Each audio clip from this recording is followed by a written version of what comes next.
Kita akan masuk teman-teman sekalian hadis terakhir yang kita bahas pada kesempatan ini, hadis nomor 475 dari Ibnu Umar radhiyallahu anhu. Beliau berkata, akhadha Rasulullah sallallahu alaihi wasallam bimankibayya.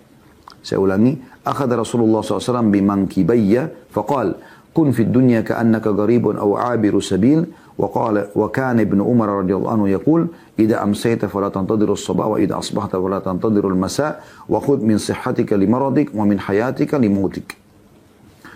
Artinya Rasulullah SAW pernah memegang kedua pundakku.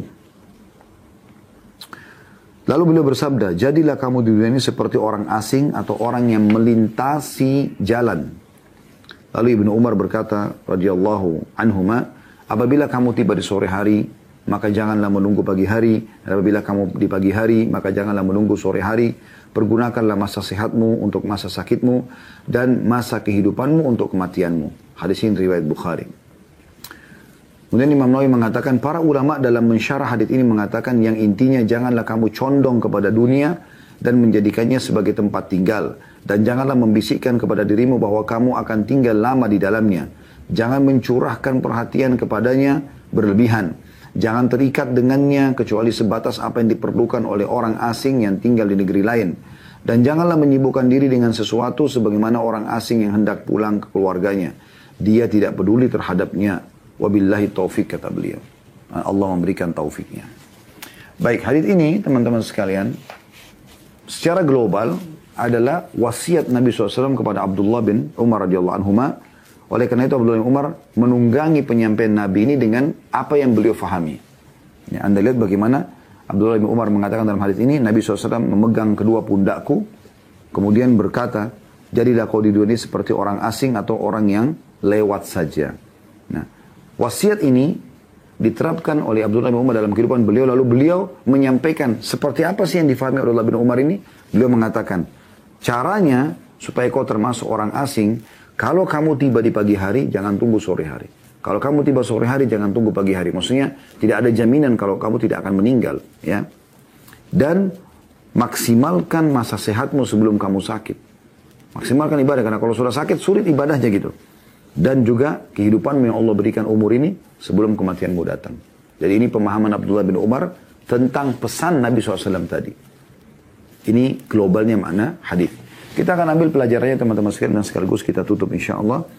Yang pertama adalah bagaimana akhlak dan kepedulian Nabi SAW kepada para sahabatnya. Ada kalanya Nabi SAW menyampaikan secara global wasiat tersebut. Ada kalanya Nabi SAW kepada individu, menyampaikan kepada individu. Dan ini pelajaran penting bagi para da'i. Banyak di antara da'i-da'i kita sekarang, mereka eksklusif. Mereka hanya mau datang pengajian selesai. Tapi secara individu, kalau orang mau konsultasi, kalau orang punya masalah pribadi, nggak ada yang nggak mau tahu, gitu kan?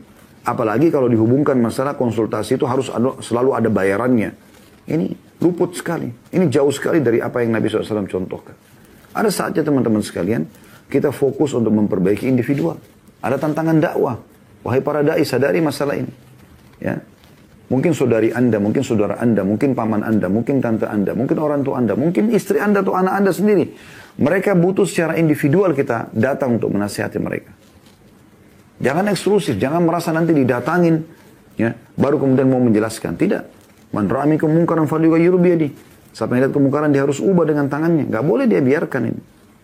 Dia harusnya, teman-teman sekalian, menjemput bola. Ada saatnya di mana menyampaikan secara umum, di pengajian-pengajian umum, tablik akbar dan segala. Ada saatnya secara individu. Mungkin dia lihat seorang yang hadir di pengajian, keluar dari masjid dengan kaki kiri misalnya. Ya.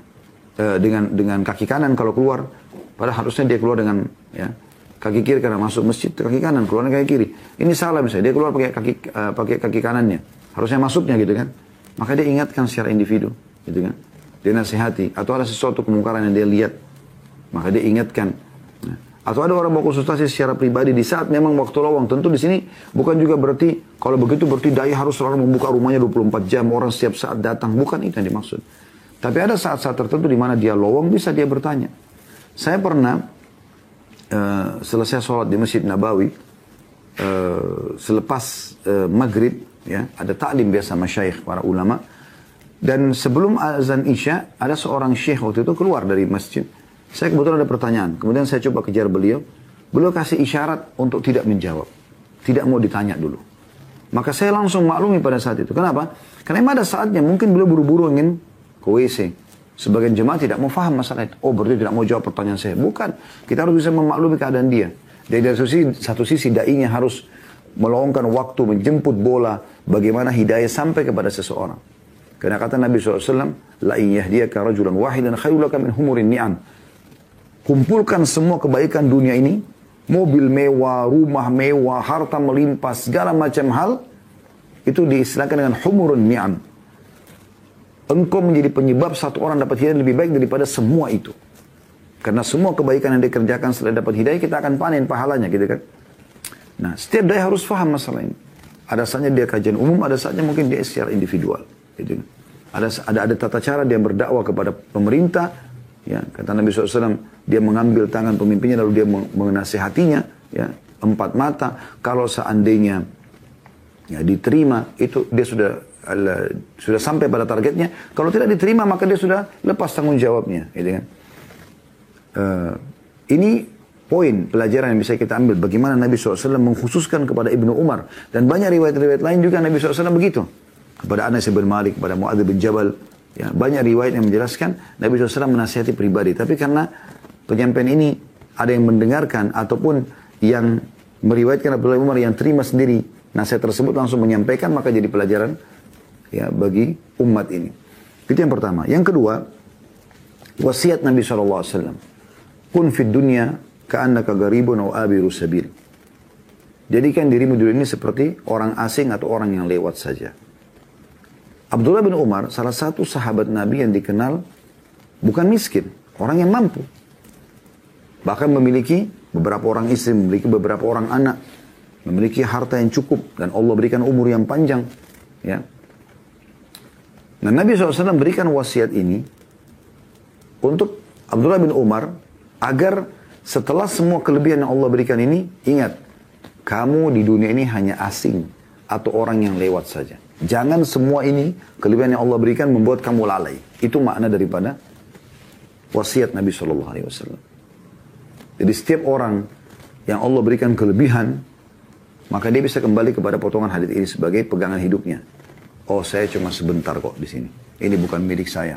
Maka dia coba segera menunggangi hartanya, keadaannya ini, ya, untuk menuju kepada akhirat. Kalau dia orang susah, ini juga bisa diwasiat buat dia. Karena orang susah, orang yang berpenyakitan, tidak sembuh-sembuh, orang yang miskin, nggak bisa penuhi kebutuhannya. Gharib, kamu asing di dunia ini sebentar kok. Nanti kita akan menuju kepada akhirat kita. Ingat hadits Nabi SAW yang sahih. Yang kata Nabi SAW akan didatangkan penduduk dunia yang paling bahagia dari ahli neraka. Anggap dia lahir di istana, dia meninggal juga di istana. Anak raja meninggal juga dalam kondisi raja misalnya. Semua yang dibutuhkan ada, tapi ahli neraka, orang kafir. Didatangkan hari kiamat, dicelupkan satu celupan di neraka, kemudian dikeluarkan. Lalu ditanyakan kepada dia, pernah nggak kau lihat kenikmatan selama ini? Pernah nggak kau rasakan kenikmatan? Maka dia mengatakan, tidak demi Allah. Dia bersumpah atas Allah, tidak. Dan sebaliknya akan didatangkan orang yang paling menderita di dunia dari ahli surga. Lahir miskin, meninggal miskin. Susah, baju di badan, makanan pun minta-minta sama orang. Tapi ahli surga, azan, sholat, puasa Ramadan, dia kerjakan ibadah-ibadah. Dicelupkan satu celupan nanti di akhirat, di surga, dikeluarkan. Lalu ditanya, pernah nggak kau lihat bu'us? Bu'us itu kesulitan, kesusahan, penderitaan. Dia mengatakan, demi Allah tidak pernah. Hilang semua. Bagaimana dengan orang yang jadi penghuni abadinya neraka, na'udzubillah? Secelup saja sudah begitu penderitaannya. Bagaimana orang yang menjadi penghuni kekalnya surga, sementara satu celup saja sudah begitu nikmatnya. Ya. Jadi itu maknanya daripada kalimat ini. Jadi walaupun ada orang yang susah, bisa dijadikan wasiat ini sebagai wasiat hidupnya. Kalau dia dengan menganggap dirinya asing, dunia ini akan kecil semuanya permasalahannya. Akan ringan semua permasalahan yang sedang dia hadapi. Ini pelajaran yang kedua. Pelajaran yang ketiga, penjelasan Abdullah bin Umar tentang makna hadis Nabi SAW ini. Ya. Begitu Nabi SAW mengatakan, kun fid dunya ka'annaka gharibun aw abiru sabil. Jadikan dirimu di dunia seperti orang asing ataupun orang yang lewat saja. Abdullah bin Umar faham. Karena ini wasiat langsung Nabi kepada beliau. Maka beliau menunggangi itu untuk menjelaskan kepada kita apa yang beliau fahami dari hadis Nabi SAW. Maka beliau mengatakan, idza amsayta fala tantadhirus sabah. Caranya supaya kau asing di muka bumi ini, selalu maksimalkan waktumu dalam ibadah. Tiba pagi jangan tunggu sore, karena tidak ada jaminan kau masih hidup. Wa idza amsayta fala tantadhirus sabah. Kalau kau tiba di sore hari, jangan tunggu pagi hari, mungkin kau meninggal sebelum pagi hari. Ini wasiat Abdullah bin Umar, penjelasan Abdullah bin Umar tentang makna wasiat Nabi SAW yang pertama. Beliau sebutkan 3 hal di sini ya. Ini yang pertama dari Abdullah bin Umar, penjelasan tentang wasiat Nabi. Bagaimana asing di dunia, dan bagaimana seperti musafir saja. Seperti orang yang lewat saja. Yang pertama tadi itu. Abdullah bin Umar mengatakan, kalau tiba pagi jangan tunggu sore. Kalau tiba sore jangan tunggu pagi. Maksimalkan itu dalam ibadah. Wasiat kedua kata Abdullah bin Umar, wa khudh min sihatika limaradik. Dan maksimalkan masa sehatmu sebelum kamu sakit. Di saat sekarang misalnya Anda ikuti pengajian ini, alhamdulillah Allah berikan kita kesehatan misalnya. Maka maksimalkan dalam ibadah ini. Jangan tinggalkan sholat sunnah. Kalau sudah bicara sunnah berarti yang wajib lebih pantas ya. Wajib sunnah jangan tinggalkan. Apapun sifatnya. Zikir, baca Quran cepat. Karena ini masih maksimal. Kita bisa maksimalkan. Di saat kita sudah sakit nanti beda. Orang sakit sulit bergerak. Mungkin Anda pernah rasakan pada saat Anda lagi meriang, demam. Gak bisa ke masjid. Ya. Anda lagi flu berat. Mau zikir juga tidak nyaman. Mau baca Quran sudah salah. Gitu kan. Apalagi kalau penyakit-penyakit yang lebih berat lagi. Itu agak sulit ya. Maka selama sehat, maksimalkan. Sejalan dengan hadis Nabi SAW tentunya. Ya, raihlah, maksimalkan 5 hal sebelum 5 hal. Di antaranya adalah masa sehat sebelum sakit. Ini wasiat Abdullah bin Umar. Penjelasan Abdullah bin Umar tentang wasiat Nabi SAW yang kedua. Penjelasan Abdullah bin Umar ya. Kemudian yang ketiga adalah wa min hayatika li mautik. Dan juga dari hidupmu sebelum kau mati. Ini lebih umum lagi. Makanya sering kami titik beratkan kalau Anda tangkap apa yang kami sampaikan. Tidak setiap pengajian tapi hampir ya.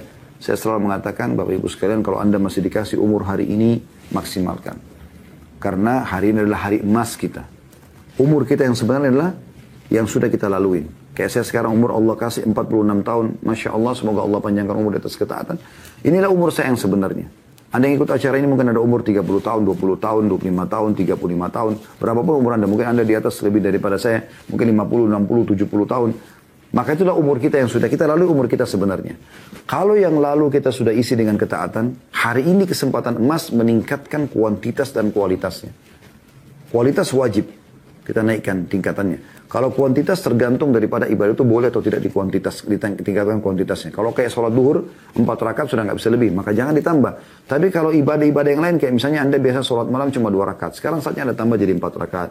Anda tambah jadi 6 rakaat. Sholat duha tadi 2 rakaat, Anda tambah jadi 4. Dan ditambah jadi 8. Seperti itulah. Zikir Anda biasa baca, ya. Misalnya 10 kali la ilaha illallah wahdahu la syarika lah. Sekarang Anda baca jadi 100 kali. Jadi seperti itu. Anda meningkatkan yang bisa ditingkatkan secara kualitas gitu. Nah, kalau masa lalu kita berisikan dosa-dosa, hari ini hari emas kita untuk bertobat kepada Allah SWT. Hanya hari ini waktu kita. Itu pesan, itu penjelasan Abdullah bin Umar tentang sabda Nabi SAW wasiat tadi. Jangan tunggu sore hari kalau tiba pagi. Jangan tunggu pagi hari kalau tiba sore hari. Dan maksimalkan hidupmu sebelum kau meninggal. Karena kita bisa meninggal. Dan orang subhanallah meninggal itu hitungan detik teman-teman sekalian. Hitungan detik. Ya, dia tiba-tiba meninggal. Saya lagi pengajian begini, ada malaikat mau datang mencabut ruh, lalu kemudian jatuh. Orang cuma tahu Khalid Basanwa pernah ceramah, selesai. Begitu juga Anda, semua kita sama. Dan ini hanya akan dikenang beberapa waktu saja. Kecuali Anda punya amal-amal yang bermanfaat. Seperti kasus Imam Nawawi rahimahullah, menulis buku ini. Ratusan tahun yang lalu beliau meninggal dunia, masih kita pakai dan kita bahas. Dan amal beliau berjalan terus, itu lain. Anda punya masjid yang Anda bangun, ada amal-amal soleh yang Anda kerjakan yang memang bisa jariah, bisa berjalan terus, itu lain. Tapi kalau tidak, Anda hanya akan dikenang beberapa hari saja. Beberapa waktu. Setelah itu selesai. Siapa di antara kita teman-teman sekalian yang masih mengenang atau mengetahui tentang kisah kakek-kakeknya? Atau ayah kakek dia? Sudah tidak ada. Bahkan ada orang mungkin tidak tahu tentang kakeknya sendiri. Mungkin dia tidak tahu karena kakeknya meninggal pada saat dia masih kecil. Artinya, ada waktu di mana generasi yang datang nanti sudah tidak mengenang lagi kita. Kecuali ada amal soleh yang kita tinggalkan yang bisa bermanfaat buat kita. Oleh karena itu maksimalkan masa hidup sebelum meninggal dunia. Allahu a'lam.